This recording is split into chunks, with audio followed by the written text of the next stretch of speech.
Good morning. Welcome to Tuesday Talk with Priscilla Wilkinson. We are just 1 week away from the elections.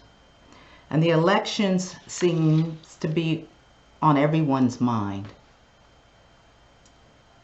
For me, it's just really strange how we as believers have become so divided over this election. How we've seemed almost lost our way. We are putting so much hope into man. Now, I'm not saying not to vote because I already have. I've already done early voting. I think it's a civic duty that we should all vote. But what bothers me is the fact that we seem to feel like that the results of this election, right, will ultimately determine our life.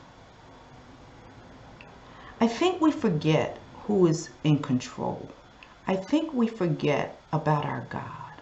I think we forget who our God is. You know, Isaiah 55 verses 8 and 9, they remind us that our ways are not his ways. Our thoughts are not his thoughts. We forget he is ultimately in control. So this morning, I want to remind you as a believer of who your God is. I want to remind you of this God that you serve so that you won't put your hope into the results of the election next week, but that you will put your hope in him. First of all, our God is a God of peace. 1 Corinthians 14:33 says, "For God is not a God of disorder, but of peace." See, we see so much disorder right now, don't we? So much confusion right now. We know it's not of God because he is a God of peace. 2 Thessalonians 3:16 says, "Now may the Lord of peace himself give you peace always in every way." So despite this disorder that is going on right now, despite the confusion, we as believers should have peace because we serve a God who is peace. We serve the God of peace. God is a God of truth. You hear all the lies, right? You hear all of this, what do they call it? Fake news or whatever. It's not of God. God is a God of truth. It says, Jesus answered and said, "I am the way, the truth, and the life." Jesus is truth. Titus 1:2 says, "In the hope of eternal life, which God, who cannot lie, promised before time began." Understand something. Our God cannot lie. So we know he is not a part of all the lies and all this other stuff that is going on. That is not of God. He cannot lie. And Jesus is our truth. He is the truth. God is a God of hope. So why are we feeling so hopeless right now? And those who are not feeling hopeless, putting their hope in who is the next president.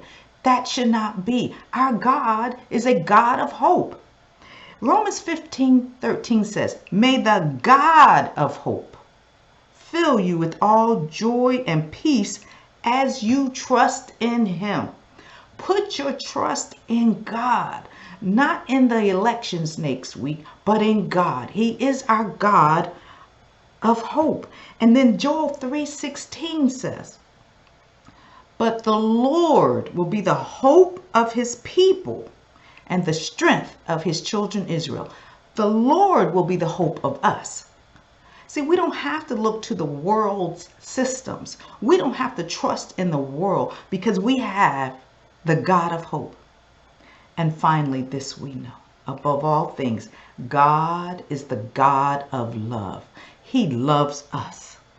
God is not part of this division, this hatred, this racial unrest, this social injustice. That is not God. God is a God of love. 1 John 4:16 says, "And so we know and rely on the love God has for us.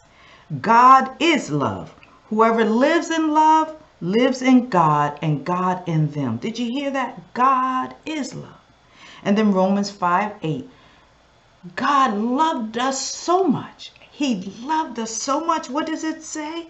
He demonstrated that love for us in that while we were still sinners, Christ died for us.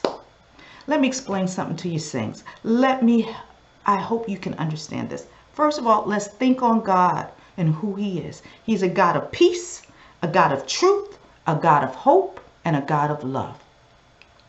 And our God is in control. We may not understand what is going on. We may not understand why things are happening the way they are. But let me tell you something. I don't care what side of the political spectrum you are on. Do not put your hope and trust in man in the elections, but put them in God, who is ultimately in control. Ecclesiastes 11:5 says, as you do not know what is the way of the wind, or how the bones grow in the womb of her who is with child, so you do not know the works of God, who makes everything. We don't know what God is up to. We don't know what he is doing. But we can trust him. We can put our hope in him because we know who he is. And finally, let me close on this. This is from Deuteronomy 32:4. He is the rock. His works are perfect, and all his ways are just. A faithful God who does no wrong, upright and just is he. Put your faith, your hope, your trust, your love, everything into this God who is faithful. This God who is working something out that we don't understand. Do not put it in the elections next week, but put it into God and trust him. Trust him. He will deliver us. And that's where all my hope is, and I hope yours is too. Have a very, very blessed day.